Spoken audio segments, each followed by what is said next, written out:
Mike Knapek. Can you believe it? Cannot, you are Bob. on you are on Jazz Piano Skills, my friend.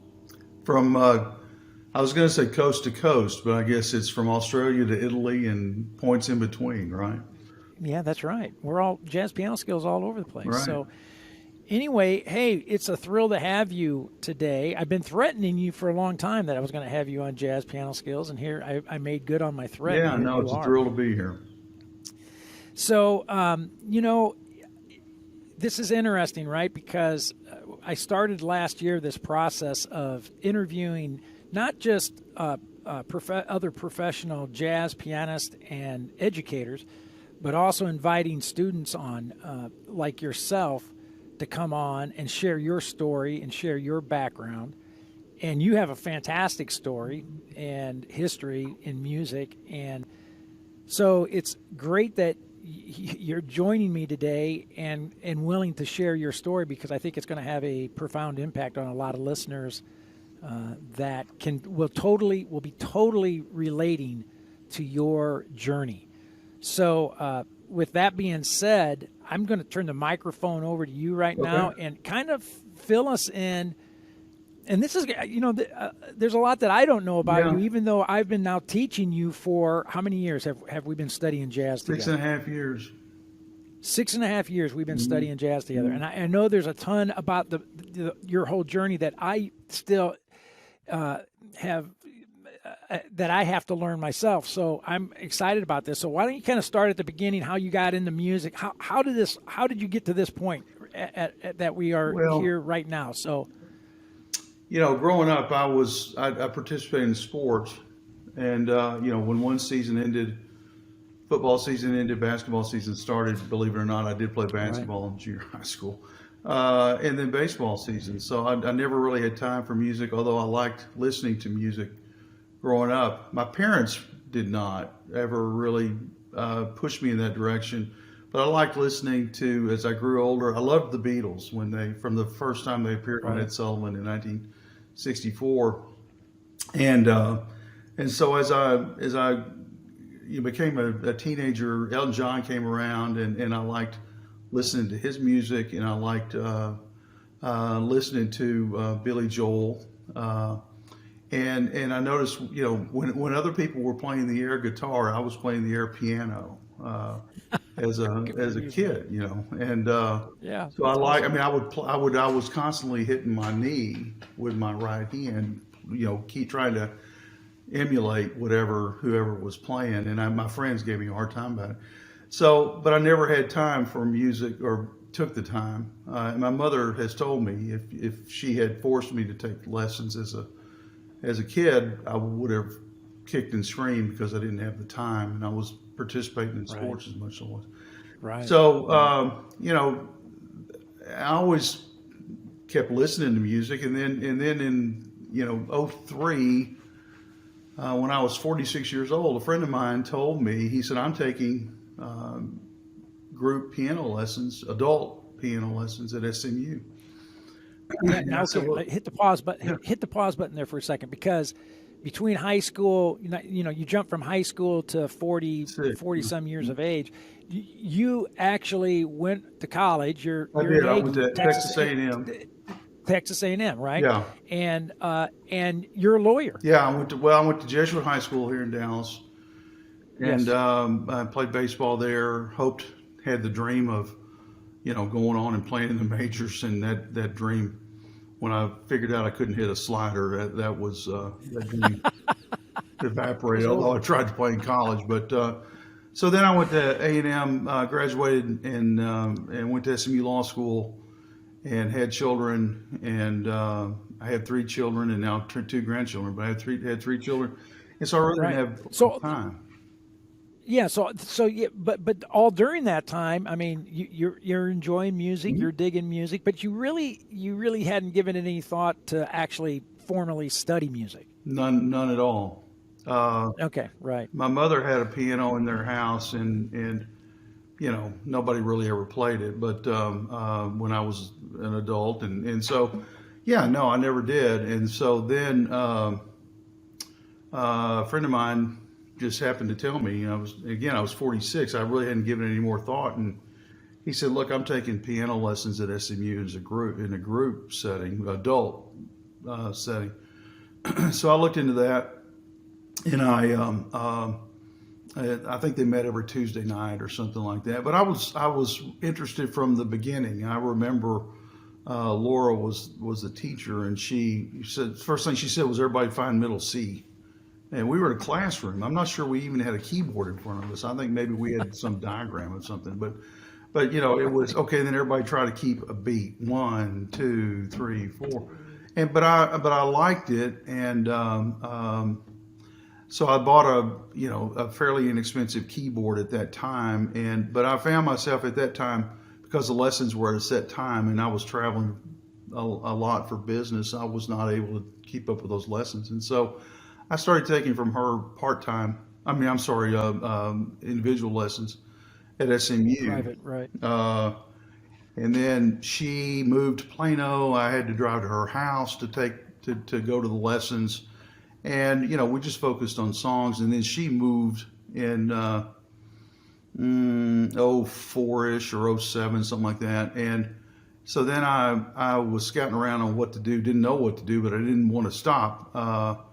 And I bought this wonderful piano where I'm sitting right now, but wanted to just keep doing it. But all I was doing was playing songs. And so then a lady named Linda, and it was important to me that she come to my house for convenience purposes. And so Linda, I started taking lessons from Linda in 07-ish, But we got to a point where I was just learning songs, and she was a wonderful teacher. I mean, she helped me learn how to read. Right. So when you say learning songs, you're doing like traditional piano lessons at that time, right? Reading treble clef, reading bass clef. The Hannon book, right. Okay, yeah. So you're doing your traditional kind of classical piano, introductory classical piano lessons. Okay. Right. And I was trying to play songs that were really over my head. I mean, I can sit here. Yeah, like everyone does. I try to play Fur Elise, Good luck with that. And I thought this doesn't sound half bad. Well, I'd like to go hear what it sounded like then now, but I told you the other night that I remember vividly there were some, and I bought piano books like they were going out of style, like I'm sure a lot of people do with songbooks. Right, exactly, right. And I would sit down and try to hammer out some song from a Carole King book, right. And I found when I couldn't do it quickly, I got frustrated and would put that book down, then go try to find the magic pill somewhere else, Right. Yeah. You find the book, right? Right? Because that book didn't turn out, so you now go find another book. And I mean, I've still got those books. They're in a closet here somewhere. And I dug them out not long ago, and I'm thinking, what am I ever going to do with these books? I mean, right. So I remember in that context, I said something to you the other night, how something Linda and I were looking at, it had the Roman numerals on it, and I never had seen those before.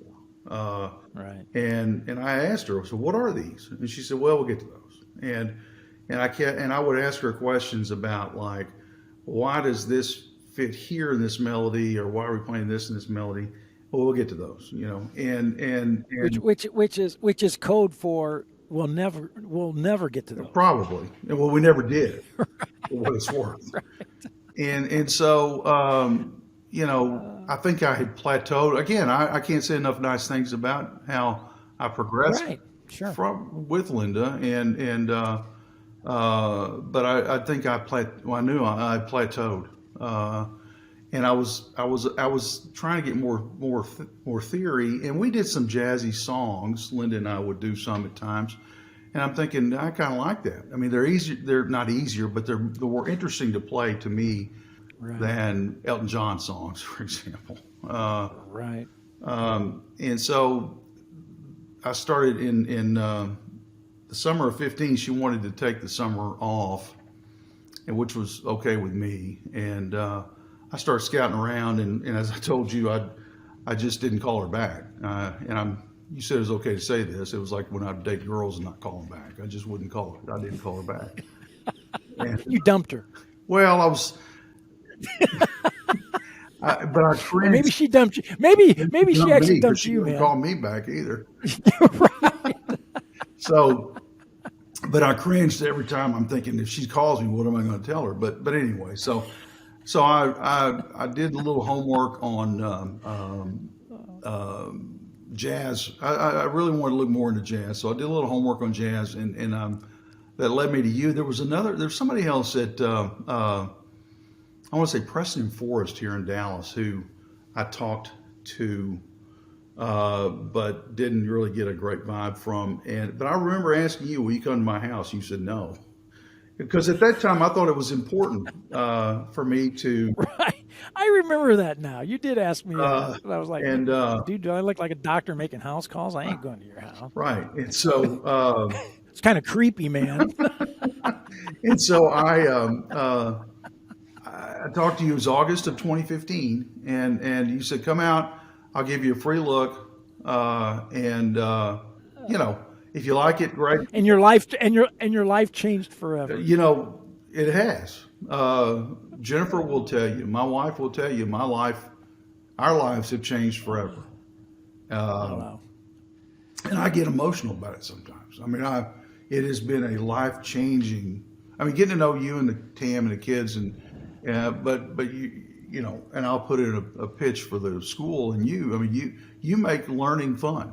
I mean, I know that sounds Oh, thank you, corny, man. but you keep it interesting. I get frustrated, as you know, but So in 2015 we started, and I remember the first time you and I met. I looked for that sheet of paper I talked to you about the other night that I can't find it, but it had all 60 sounds on it, and the key is C. Yeah, the 60 chords. Yeah, right. And That was well, from an old John Mahee. yeah, 5 for the key is C. Right. All 60 for all 12 keys, right? Right. It's an old Jazz Mohegan book that has And the 60 chords of jazz. Right. because I remember talking to somebody at SMU. I called SMU. Gosh, some stuff's coming to mind I hadn't thought about in years. I called SMU and talked to students there, and they said, if you're going to study jazz, you're going to need to learn your chords. I mean, your scales. And Right. see, with Linda, I never learned scales. Yeah, because the focus was on playing songs. Yeah. And I Yeah, thought, right. oh gosh, do I really want to? Which Mike, in her defense, which is typical, most adult students when starting on playing piano lessons, right? It's only natural, right? You want to learn how to play the piano, so you think I'm going to learn how to play songs, Right. and you start there, and as you know, there's a lot of groundwork that needs to be covered to get you to the point to be able to play a lot of songs. Right. And Yeah. so, but the thing you told me was, look, there's 12 keys, there's 5 sounds in each key. That's 60 sounds. 12 notes, right? Exactly. Okay. And Right. Paul McCartney had 60, Beethoven had 60, Mozart had 60. So Right, 60 chords. yeah, Right, 60 there's chords. not an infinite amount. Correct. Okay. There's a finite number. Right. And so, And and then I remember you talked about paper practice, because what seems so elementary to me now is, what's a C major chord? Okay. Well, okay. Now I know what that is, but I had to sit, Right. but I before thought a chord was 3 notes. I mean, I thought it was C, E, G. Okay. Right. Instead of Again, going to the very normal. 7th. Right. Yeah, very normal. And so, and when I was playing songs before, that's what I would hit. If I had a C major, I would hit a C, E, G. Right. And paper practice. And at the time, I thought, well, what's he talking about, this paper practice stuff? But it Right. was really invaluable. I mean, and you were big on, and I've still got some of these paper practice notes. You're big on going up, where you build that chord vertically going up. So C, E, G, B, okay? And Right. then what's the dominant, what's the minor, Right. and you said, look, when you're on an airplane, do this paper practice. And I Right. did. That you don't that you can, again, most students always equate practicing with being at the instrument. right? And the thing that what you're talking about is I like to stress that there's a lot of ways to practice away from the instrument. Yeah, Study what. yeah, and you've kept that up with those illustrations that you have in your podcast materials. Right. Correct. But Right. and I still paper practice. I mean, I don't necessarily do it vertically, but I've still got. We've been Well, as working you on. should, right? Yeah, we've been working Right. As you on should. Yeah. arpeggios, and I told you at the beginning of the year that the thing that I'm weak on, among the things I'm weak on, is knowing getting the harmonic vision, as you called it, and knowing okay, what are my? I can go up, I can ascend a lot easier than I can descend Right. on scales and arpeggios. So and so Well, you you've told me a story, and I vaguely remember this. But when you first came in for your first lesson, you sat down and played a song. I think you played. What song did you play? I I think you probably played played like. Imagine. I probably could play Imagine at the time. I can't. Yeah, you played. Yeah, I think you're right. I think it was like a John Lennon tune or Right. something, and you played. And what did you say? You told me that I said something to you. Do you remember what I said to you after you played the song? Mm-mm. Something about, well, that's good. You know how to play a song, but now I'm going to Oh, you teach you did. how to. Now I'm gonna teach you how to play piano. I do. I do remember that. Yeah, Absolutely. You said now you've been learning songs, and now I'm going to teach you how to play the piano. And I thought, what's he talking about? I know what you're talking about. yeah, Yeah. yeah.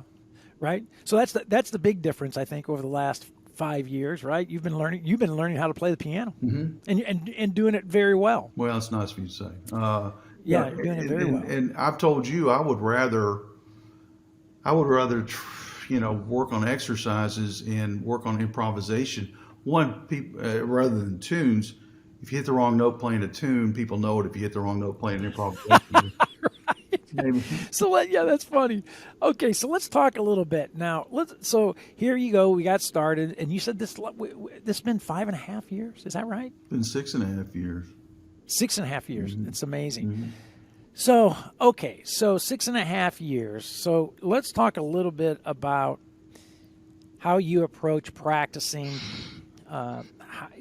How you approach practicing, how you structure it on a day-to-day basis, because you do. I mean, you practice on a day-to-day basis. You remain very consistent with your practicing. So let's kind of share with listeners a little bit, because there's so many folks that are in the same boat learning how to play. Talk to us a little bit about how you structure practicing on a day-to-day basis, and not only how you structure it, but what you practice as well. Well, one thing I like to do, I don't always do it. I didn't do it today, for example. I like to practice first thing in the morning. And I know that you had a student on not long ago who said the same thing. Yeah, Because John Gray. Yeah, one, I'm a little more clear-headed first thing in the morning. I haven't started, thinking about it. I'm still working, not much longer, but I'm still working. And so not having, so I like going first thing in the morning. And Jennifer will tell you, as we're doing stuff during the day, she'll say, "Oh, you're worried about, are you going to get to practice this afternoon or tonight?" So she likes me practicing in the morning. I was impressed with one student you interviewed not all that long ago who one, he said he likes to write out his lesson plans a week in advance. I don't do that far in advance, but I do like to, as you've stressed, have an idea or more than an idea. Like right now, I'm working on this harmonic and melodic workout that you've done in your podcast, and scale work in our in C major, and how to make that, how to turn that into improvisation, which I find incredibly difficult still. But I've got, otherwise I'll get frustrated if I'm wandering, if I don't know what I want to do or what I want to work on. I'll work on something for 10 minutes and go to something for 10 minutes and I don't get anything accomplished. Well, that's the big struggle, right, Mike? We talk about all the time, right? Have a clearly defined objective before you even sit your rear end on the bench, right? Because if you do not have a clearly defined objective for that practice session, is what happens is exactly what you said. You sit down and you go, oh, I think I'll work on this for a little bit, and you spend 5-10 minutes on it. Then you're off to the races doing something else, and then you're off to the races doing something else, and it's kind of like a dog chasing its tail. Mm-hmm. You sat there for an hour, but you got nothing done. Right. Well, and that's another thing that I rarely sit here for just an hour, and I probably should more. But I mean, when I was in school, I would study for long periods of time. So what's your average practice session? How long is your how long? 2 hours. 2 hours. Yeah. So when you sit down, you actually spend 2 hours at a pop practicing the piano. Yeah, and I try to work a tune in there some. Yeah. You've emphasized that. I mean, right now, because when you show up at events, when you show up at casual gatherings, people want you to play. Right? Yeah. Play me a song, right? Yeah, and so summertime's on my list. I'm working on good tune. Angel Eyes. Another great tune. But I want to be able to play something like that at the drop of a hat. But again, I can remember we had some friends at our home in California, and my friend said to me, play a song, and his wife said, I like hearing what he's doing right now, and I was doing nothing but working on C minor arpeggio. So you were just playing. Yeah, that's a great testimony to you, because we've talked about that too, right? If you can play an exercise and it sounds like music and people enjoy it, you're on the right track. That's exactly that, right. That's how you should be playing. Embellishment to it. I was just sitting there entering from different. And she said, "No, yeah."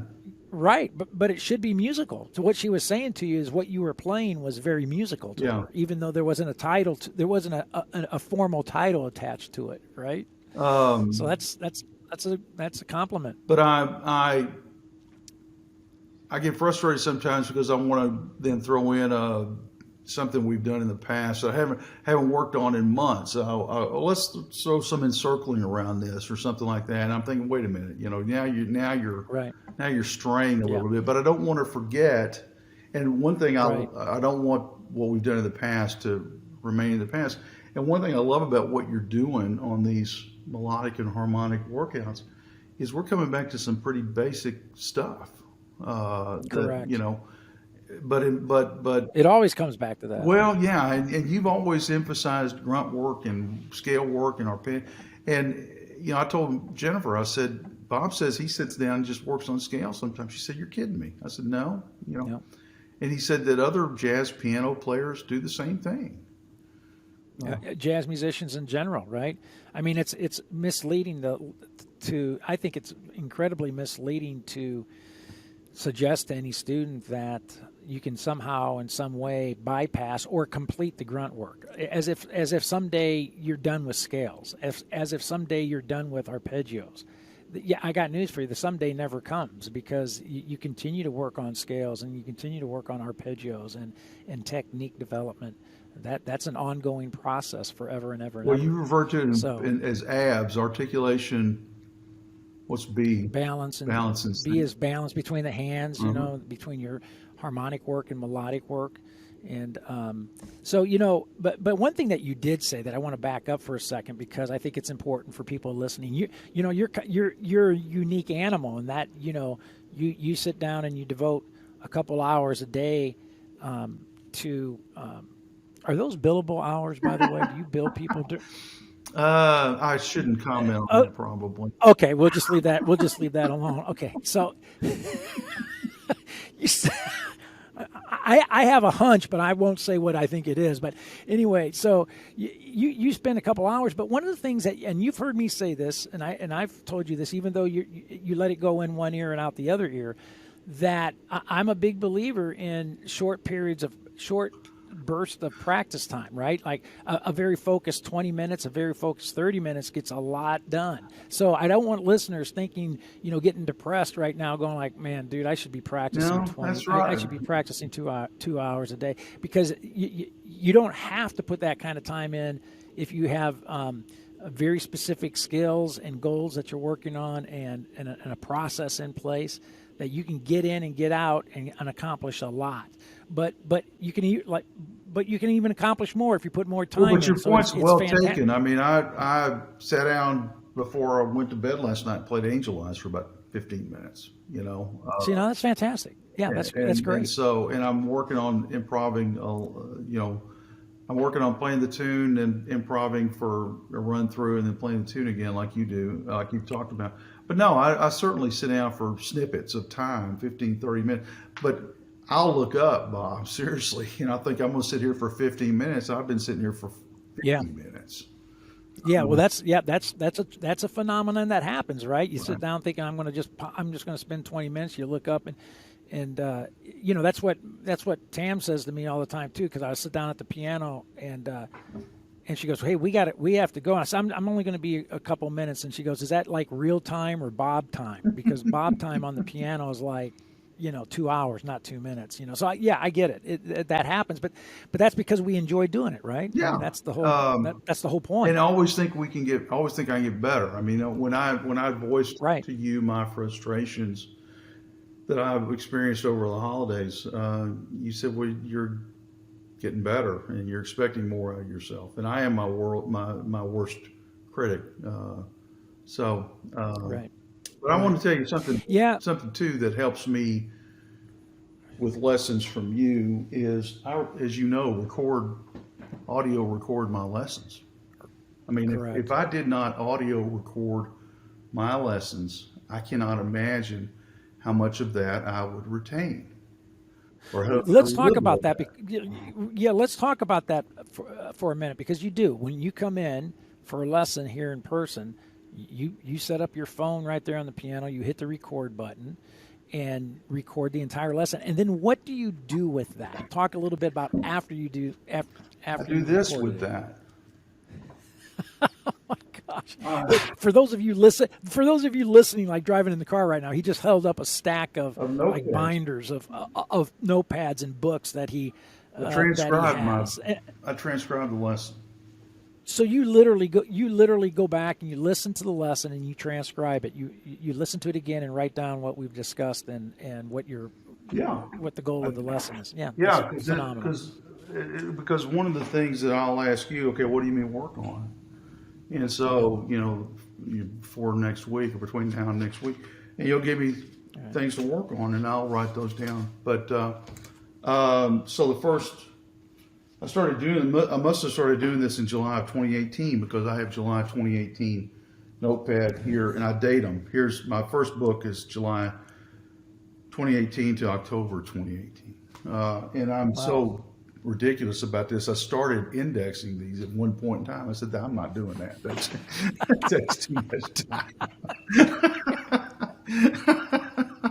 So, but I. Hey man, you ever get to court, on a trial case, and you open up your folder for the defendant or whoever, your client, and you open it up and you look down, you got modes and you have scales written. Oh my God, I grabbed the wrong folder. No, I haven't done that yet, but okay, good. But I've asked other students. I mean, Linda, for example, who is before me.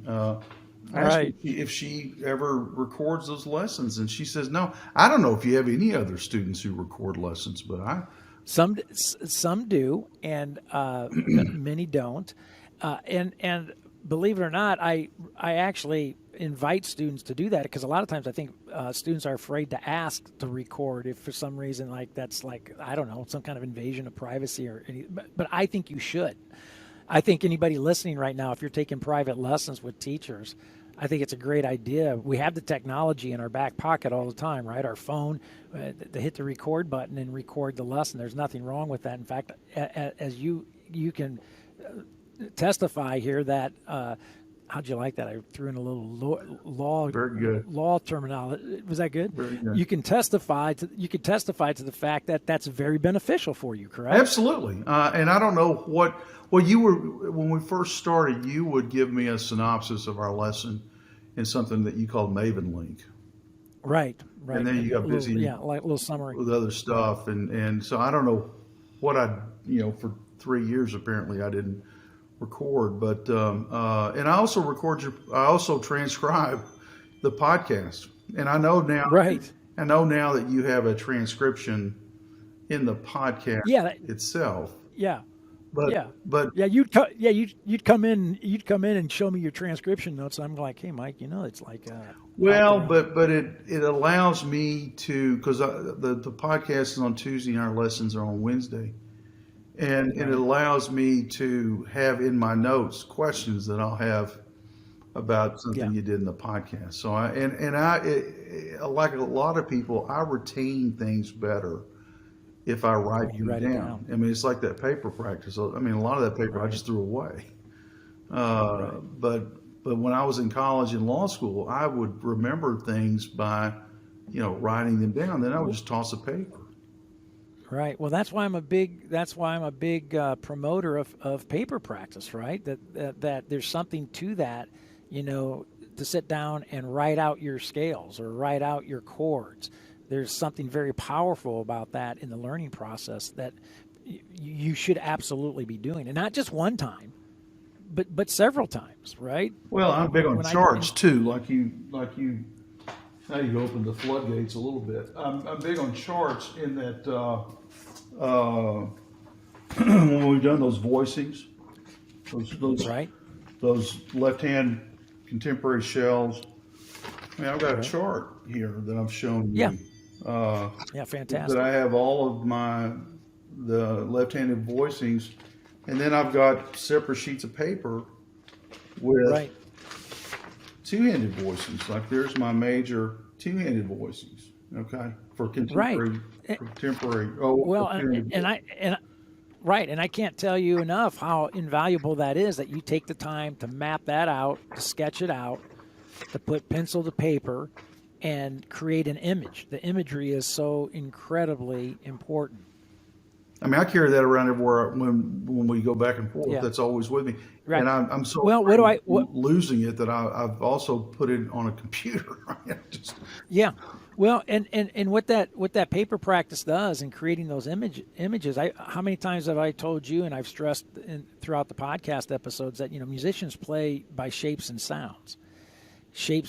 And so when you're mapping things out, you're making shapes come to life visually, on paper, and then when you place those shapes on the piano, they come alive physically as well. Yeah, I mean, I remember you really stressed that, and I mean, and that's coming to light now more so because we're doing those.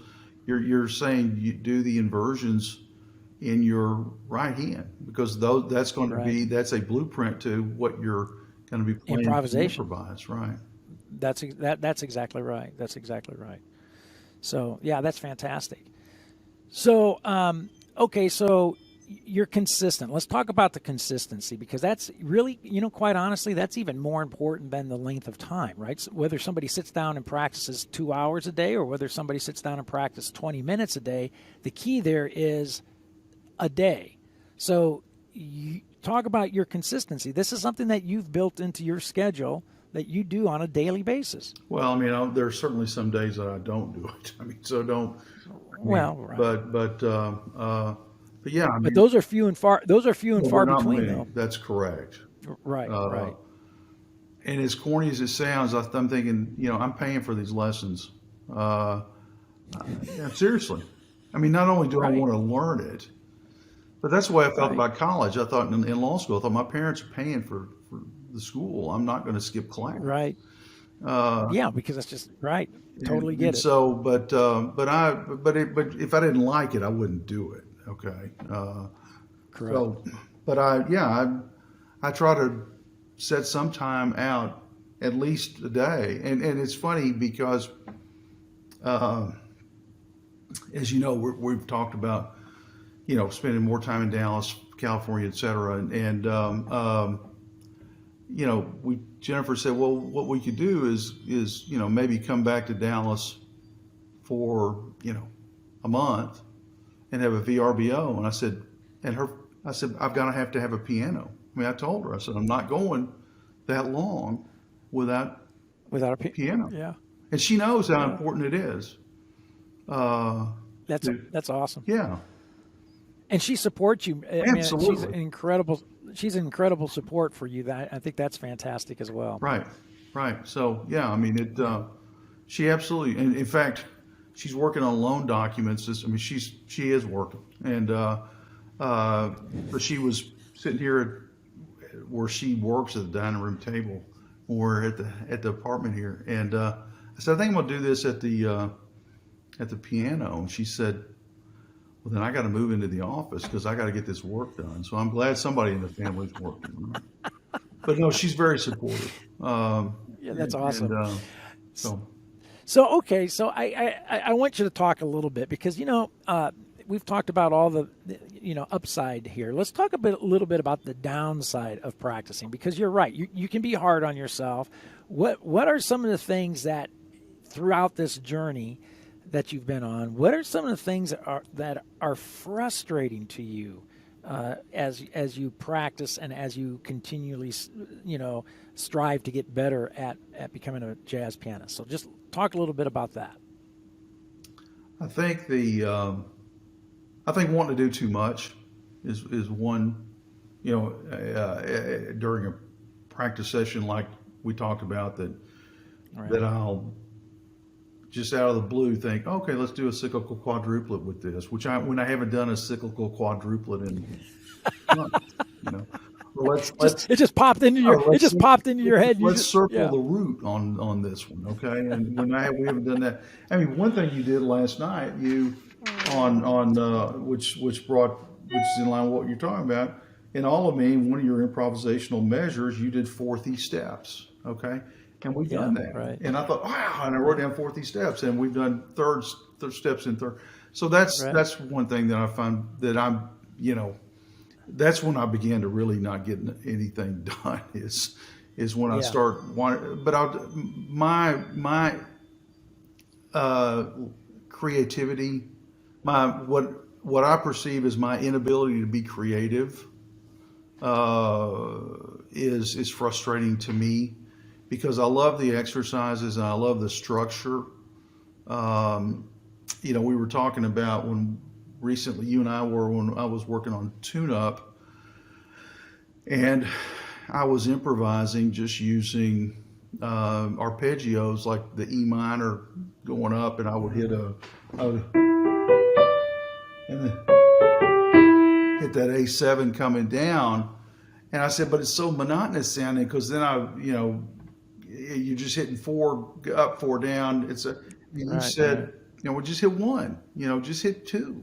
And so I find it hard to improvise. Well, everyone does. Yeah, right? and that's comforting somewhat that everybody does. Yeah. Well, you know, because I can tell, right? You come in for a lesson, and I can tell that, you know, when you're getting ready to leave, that it's been frustrating, or you're frustrated because it all stems to that. From the, you know, we always want to be further down the road than we are, all of us, and that never ends either, right? I want to be further down the road than where I am as well. So, you know, I tell students, well, join the club. We all want to be further down the road, and we always want to be more creative. We always think that our playing is somehow not creative enough, which then we kind of. You know, we make that assessment that it's not creative enough, therefore it's not enjoyable for somebody else to listen to. That's kind of what we're thinking. That's kind of the thought process. It's not creative enough, so therefore it's not enjoyable.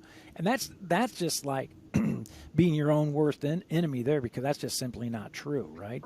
You know, going back to when you have house guests or you're at a house party and somebody wants you to sit down and play a tune, and you sit down and bang out a couple choruses of Summertime. does not everyone in the room enjoy Oh, they what do. you just got done playing? Yeah. Yes, right, And, right. and, And and that's it. I mean, I'm not going to put on a concert for anybody. I mean, that's all that I'm going to play. And so, yeah, that's, in fact, we were at our house in California. We had some friends there, and I put on iReal Pro, and which is I'm able to, with a cable, like a little backing track, yeah, right? come into through the speakers of the piano, and my friend Bob Izzy, who's a great friend of mine there, who I think I may have told you doesn't like music, and he says music is overrated, which I don't. Who is this guy? Even he came in and he said that was really good. I mean, even he. Well, let me tell you. Okay, all right, yeah. Let me tell you something. If a guy that's saying to you, music is overrated, is coming in and enjoying your music, you should be doing somersaults, man. I mean, come on, that's But he really liked the back the iReal Pro. He said, "You got a band playing behind you." I said, "Yeah, that's man, right." dude. That's like an atheist going to church saying, "I really enjoyed that."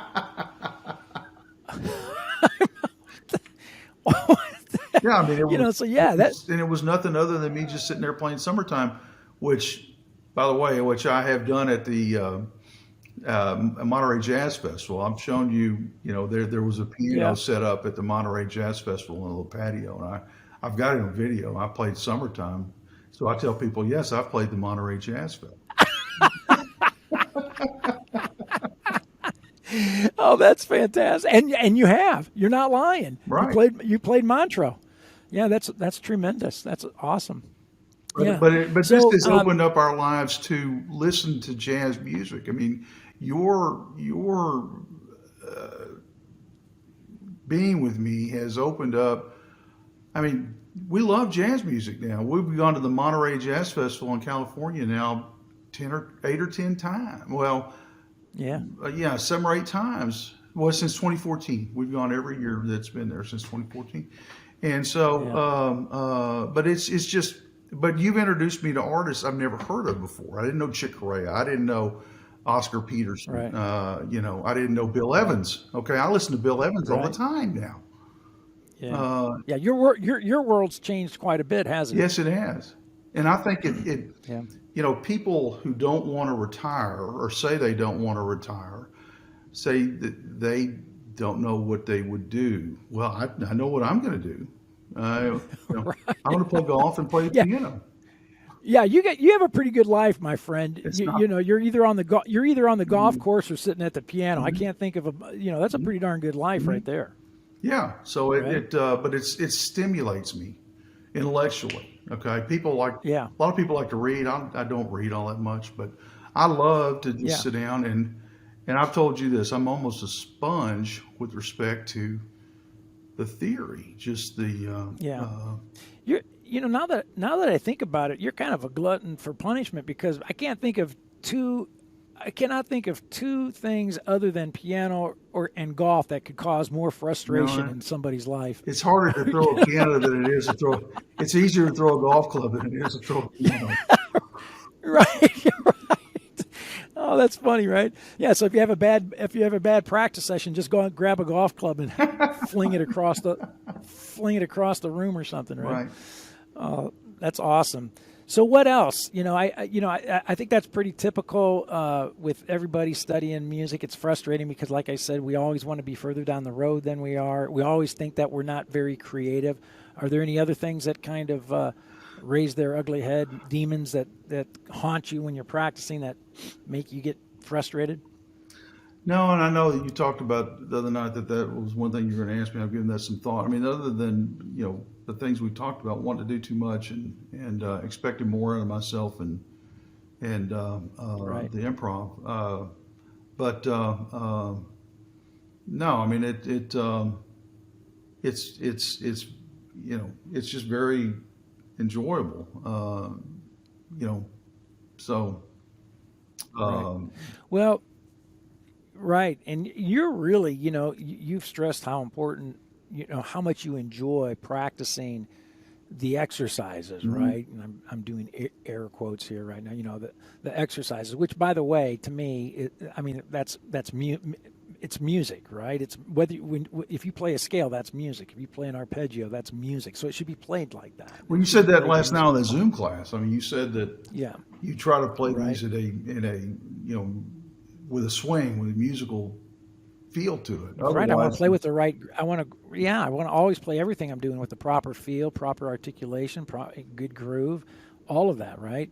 But you are at, I want to just kind of sing your praises a little bit here because I think a lot of listeners can relate to this as well, or may not give themselves enough credit as sometimes I think you do as well. And that is, the reality of it is, if you stopped right now, if you literally stopped right now, you have already accomplished enough in music with your being able to play your block shapes in your left hands and some chord voicings in your left hand, to be able to sit down and take a fake book or a lead sheet of some type with the chord changes and the melody, and you would in no time be able to bang out that tune and be able to play that song, right? yeah, And you would be able to do that for countless number of songs. Yeah. So in essence, the way you've been studying, the grunt work that you've put in, your attention to studying chords, your attentions to developing technique through the practicing of scales and arpeggios, has already put you in a position to where you could play music for the rest of your life, Yeah. even if you didn't work any further to get any better. That's probably And true. that- I hadn't thought about that, but yeah. Right? And that's phenomenal. Just stop to think about that. That's phenomenal. In fact, so much so that I think I've told you this, that if somebody were to ask me if I were to have a map of my musical growth, my musical journey, and somebody asked me to put a push pin on that map at the most significant moment in my development, I'd have to put that push pin with I wouldn't think twice. I would put that push pin at the point to where I felt like I could play my 60 chords, Mm-hmm. and I could play a melody over the top of those 60 chords. Mm-hmm. In other words, I could play a tune. I could play a melody of a tune and support that melody by playing the harmony, the chords. That was the most significant point in my musical development, because I knew from there on out it was just only it was only going to get better from there. But at that point, I was able to play songs, Well, and I was able to play yeah. I mean, it's countless number of songs. right. It's like you said before. You've asked me, did you understand everything that I talked about in that podcast? Yeah, I did. And you said that's big. I mean, that I did. It's huge, right? That's right. That you can listen to a musical conversation and follow that musical conversation for an hour. Mm-hmm. That's fantastic. That's a testimony to just how far you've come.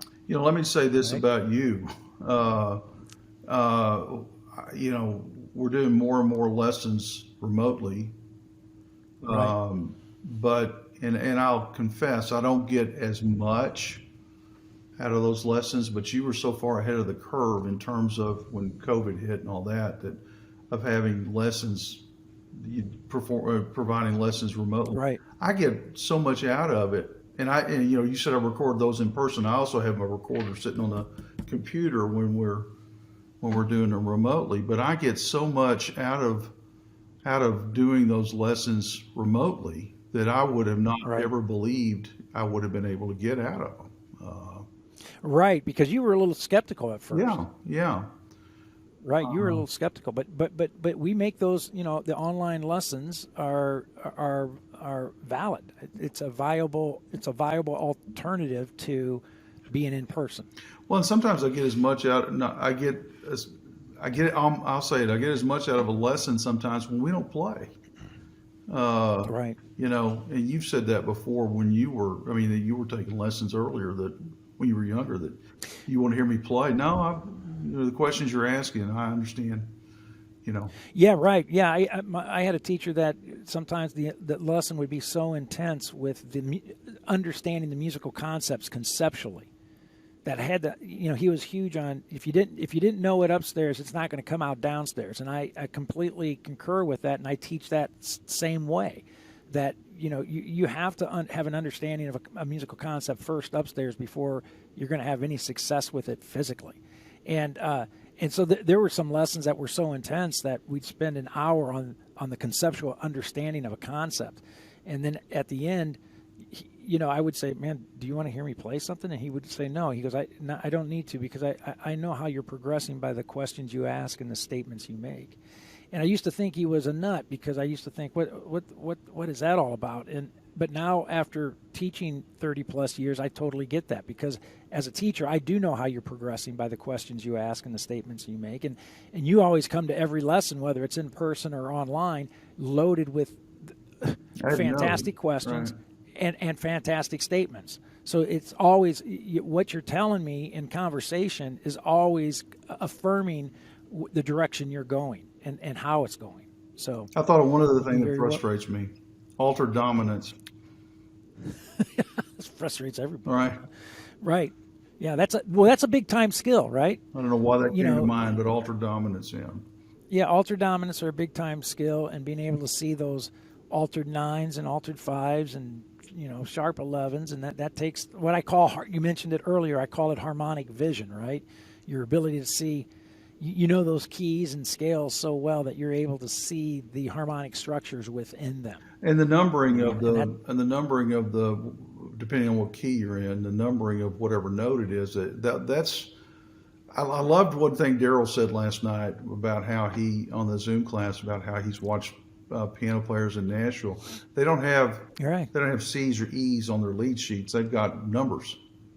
And I've not gotten to the point where I haven't done it. Like on All of Me, I mean, I haven't done, like David said last night, where he played it in F instead of C major, and just looked at his function sheet and said, okay, I'm going to play an F major, and then I'm going to play an A dominant instead of the E dominant, and see how that sounds. Right. I haven't tried because that. He's thinking, and you should, right? Using the harmonic function lead sheet to play it in a different key and learn how to think in that key. Right. Very invaluable. These are big time skills. So anybody listening, and working on this stuff, I want you to know that those are big time skills. So big that a lot of people just flat out decide, choose to ignore them. Well, and I haven't grasped the value of being able to do that. I know that you played St. Thomas, was it? That you played that in all 12 keys. I haven't grasped the value of being able, or of needing or being able to do that, as opposed to on All of Me seeing a C major followed by an E dominant 7 and A dominant and D minor. Well, I'll tell you real quick, and I'll tell the listeners real quick, because the value of playing in different keys, being able to play comfortably in all 12 keys, is because songs, and this already. In fact, All of Me is a good example of it. By the second chord, the chord's pointing you to a different key. So all songs travel through a series of keys. Not just the parent key that's in the key signature. And so jazz musicians realize this and say, geez, I got to get comfortable. I got to get comfortable playing in different keys. Off the top of my head, I'm thinking of the tune Tangerine, that the standard key is the key of F, but there's 4 measures in there that dip into the key of A. And, if you're not comfortable with the key of A, you're in trouble when you start playing Tangerine, when you get to those 4 measures. So, well, tune-up's another example. I mean, tune-up, you have 3 different key centers, right? That's exactly right. Was it tune-up? Not tune-up, but it was, I don't remember what it was. Solar. Is it Solar that you were thinking of? No, but we played something that had 3 different key centers to begin the. Could have been any. The first 12 measures. Listen, take any of the songs out of the Great American Songbook. The standards. They wander through different keys. All the things you are. Look at all the different all the things you are. That's a good example, right? Right. So. Well, wonderful. So what pearls of wisdom, what words of encouragement would you give listeners to the Jazz Piano Skills podcast, that maybe folks that are just starting out on the journey, or maybe folks that have been doing the journey as long or longer than you, that are experiencing ups and downs? What words of encouragement would you like to pass along to all the listeners? Well, when people who I talk to, who are my contemporaries, and they're surprised to hear me say I play the piano, and they'll ask me inevitably, "Did you play as a kid?" No, I didn't. I was 46 when I started. It's never too late to start. I mean, I'm thinking about this in context of because I told Jennifer, I said, she said, well, do you want to play the piano when you're 60? I said, yeah.